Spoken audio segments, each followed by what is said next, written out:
You're all welcome.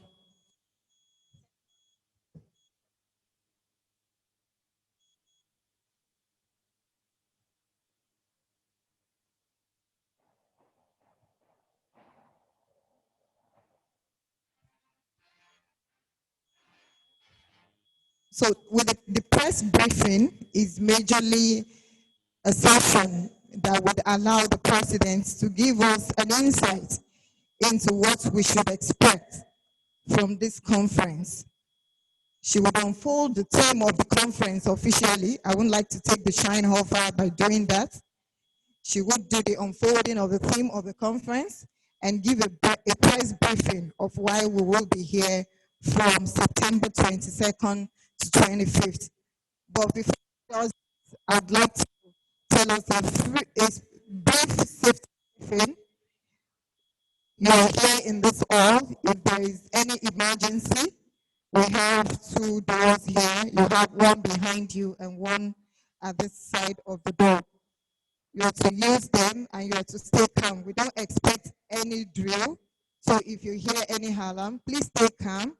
Wait for instruction before you know where to move. The emergency could mean we should muster in and not muster out. Please stay calm. We have the gents for this facility. If you step out through this door, you go straight down. To your right, you have the female gent, and you go upstairs for the male gent. You can also use that entrance. When you go out through the back entrance, you turn to your right and you walk into the hallway. Then you go to you ask for further direction into the gent. And we all know that COVID-19 is very much within our environment. Please try as much as possible, because this is supposed to be a public event. Let your face mask be visible. If you are not speaking and you don't have any safety issues that stops you from covering your mouth, please use your face mask and cover it. Please. I'd like, because going public, so would try to adhere to the safety rules as much as possible. Ensure you maintain the distance of the chairs arranged. While trying to familiarize yourself with people, please observe the COVID-19 safety stance instruction. On that note, I'd allow the president of the Association of Professional Women Engineers of Nigeria, Engineer Fumilola Ojelade, FNSC, to declare this conference with a press briefing. Thank you.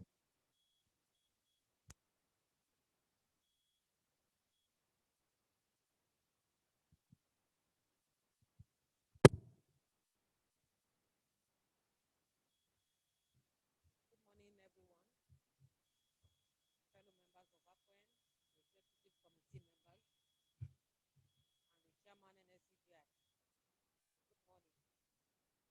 It's my honor and pleasure to welcome you all to this press conference. It's my honor and pleasure to welcome you all to this press conference preceding the 2020 APWEN virtual conference / AGM. This year's APWEN conference is a 4-day event starting today, Tuesday, 22nd September 2020, and ending on Friday, 25th September 2020. It is the first ever virtual conference by any engineering body in Nigeria. And this is not surprising, because APWEN, which is a division, a special division of the Nigerian Society of Engineers, has always been a pace setter among all the 25 divisions of the NSC. Originally planned to be a physical event to be held in Abuja, it is now held as a virtual event to avoid a large gathering and help prevent the spread of COVID-19. This 4-day event is an expression of the life-impacting culture of APWEN. The theme of the conference is the dynamics of engineering education for sustainable development. The conference will be declared open by 11 a.m. today by His Excellency, the Executive Governor of Kebbi State, Senator Abubakar Atiku Magudu. He is the distinguished guest of honor and the keynote speaker. He will be giving a keynote address around the theme of the conference. The opening ceremony is a hybrid event, meaning we will have some people attending physically in this hall and many others from all over the world will join via Zoom. After the opening ceremony, there will be a panel discussion titled Engineering Education in COVID-19 Era. This will be a full virtual event. As we all know, COVID-19 has redefined the way we do a lot of things. In many cases, it has taught us a new way of doing things. Engineering education is one that requires the students to carry out physical activities in laboratories, in workshops, and the likes. How can the knowledge of this experience be impacted in an era of lockdown or physical distancing? Have we developed a new way to do this? This is what the discussion will be about, that is starting 11 o'clock. And to discuss this topic are leading engineers from both the industry and the academia. We have the president of the Sierra Leone Institution of Engineers, Engineer Trudy Morgan. She's one of the discussants. We have the managing director and chief executive officer of Siemens Nigeria, Ms. Onyeche Tifashe. Also, the director of academics at the African University of Science and Technology, Abuja, Engineer Professor Owalu, FNSC, who is a former Director General of the Raw Materials Research and Development Council in Abuja. And the fourth person is also a senior lecturer at South Jersey Industries, United States, Ms. Adeze Udegalanya. The session will be moderated by Engineer Yetunde Olaniyan Aladeito, a lecturer from the University of Abuja. She'll be moderating the event. Tomorrow, 23rd September, which is day 2 of the conference, we have the presentation of technical papers starting by 9:30 a.m. in the morning. Earlier in the year, we had called for papers centered around the theme. And we had sub-themes on engineering policies, renewable energy technology, waste management, strategic leadership and entrepreneurship, sustainable materials processing, modeling and simulation of engineering design, as well as sustainable production systems. Experts in these fields will present papers on those topics. It is a fully virtual event. It will have 4 sessions running concurrently. We encourage members and non-members alike to pay for the conference and join us. Also tomorrow by noon, we will have a virtual industrial visit to the Jaguar Land Rover assembly plant in Haywood, Liverpool, England, United Kingdom. We will see how this high-end product is assembled. We will also be able to appreciate their work culture and compare it to how we do such here in Nigeria. As you know, here in Nigeria, we have vehicle assembly plants run by Costaris and Innocent. We also used to have PAN that was assembling the Peugeot in Kaduna. And this is the advantage of the virtual mode of our conference. We can be anywhere in the world. Our tour guide for the virtual industrial visit is Engineer Ismail Balogun, founder of Balbos UK Limited and a UK automotive engineering solutions provider. He's a Nigerian. On Thursday, 24th September 2020, we have our flagship program, the Turn and Gown Mentoring Capacity Building Program for Young Engineers. Essentially, the program is a bridge between the academia and the industry. Young engineers in this balance refers to undergraduate engineering students from their penultimate university year up to 3 years post-graduation.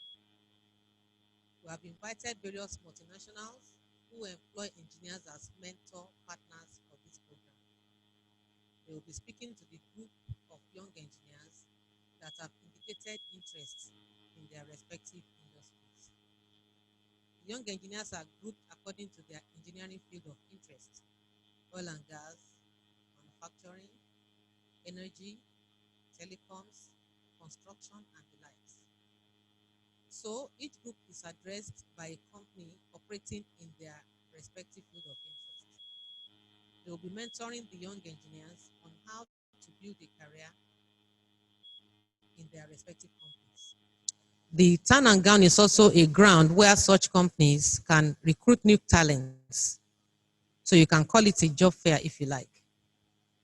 Companies that have been invited to this edition of the program are Siemens Nigeria, an energy company; Construction Kaiser, a construction company, a civil engineering company; Tranos, an engineering manufacturing company; Baker Hughes, they are in energy, oil and gas; Chevron, Nigeria, they are in oil and gas; Guinness, Nigeria, the Nigerian bottling company, makers of Coca-Cola; Shell companies in Nigeria; Cardworks, and Delta Afrique.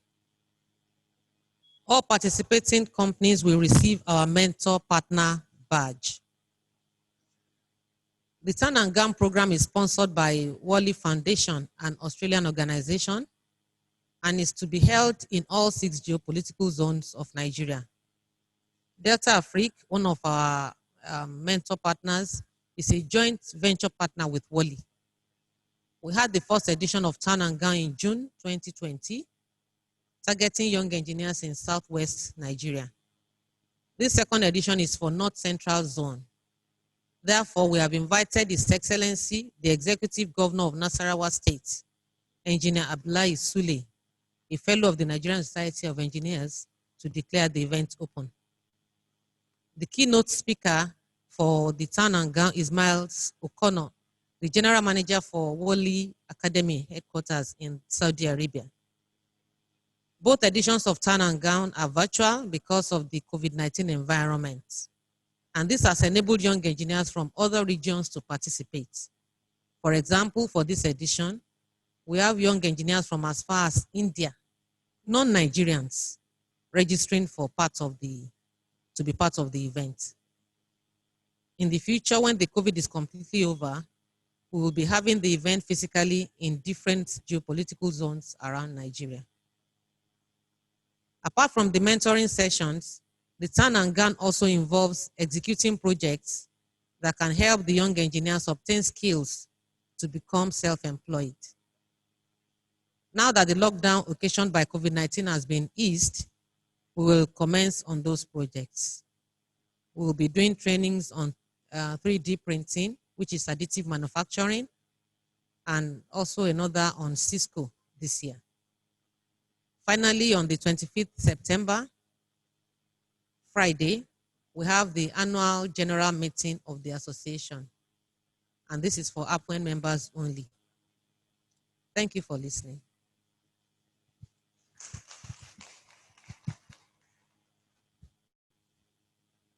Journalists here.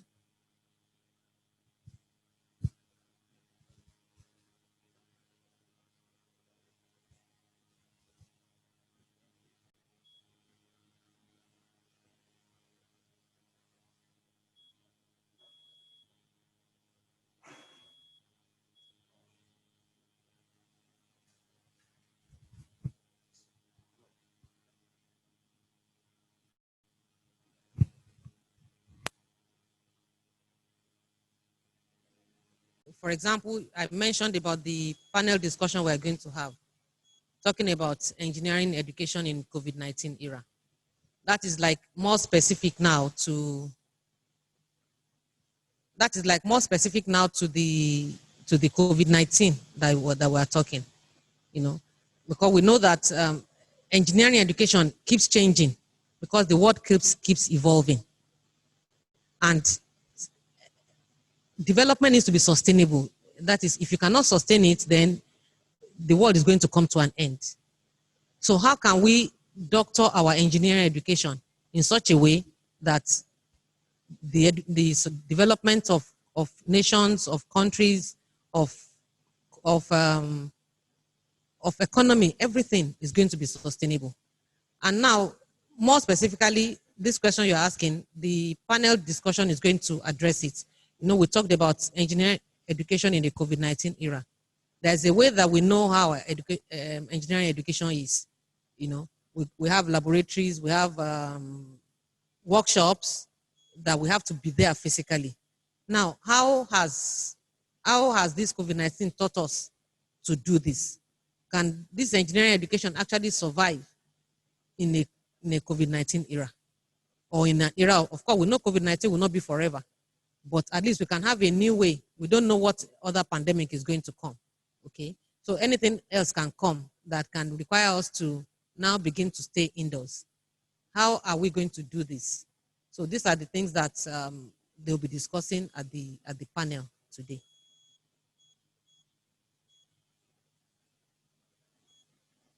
Yes, please.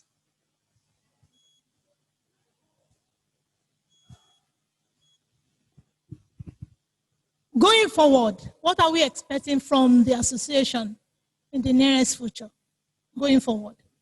You know, our association is an educational and service organization. And all the programs that we do, it's all centered around having more women in engineering. As you know, engineering is a male-dominated profession. But we know that it does not need to be. It's just the mindset that makes it. People think something in the mind of people tell you that engineering, you need your physical strength to do it. So everything we are doing is toward increasing the numerical strength of female engineers. And so, and our educational programs, they keep evolving. They're actually dynamic.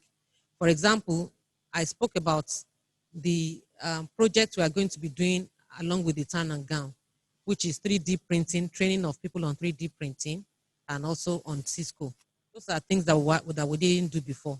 But now we're going to do them en masse so as to give people a skill, something else that they can use to become self-employed.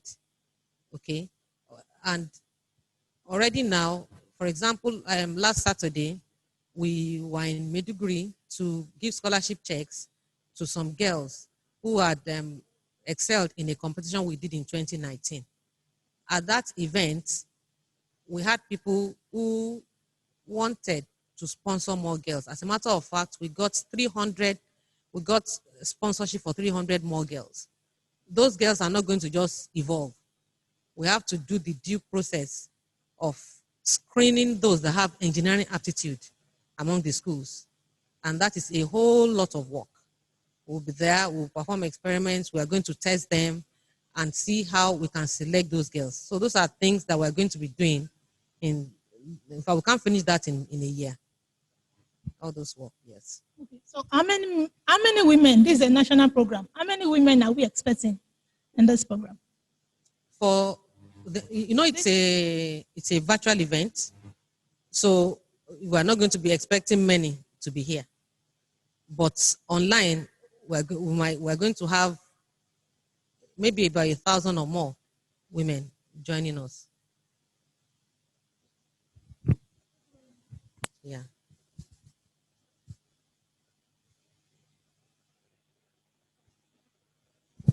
Any other?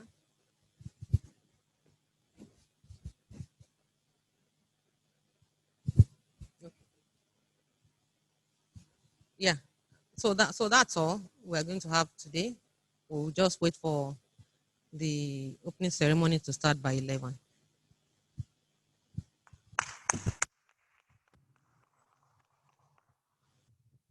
Take your rest, ego break, relate with people, meet people, but observe COVID-19 safety precautions while we wait till the opening ceremony. Thank you very much for being part of this press briefing. God bless you.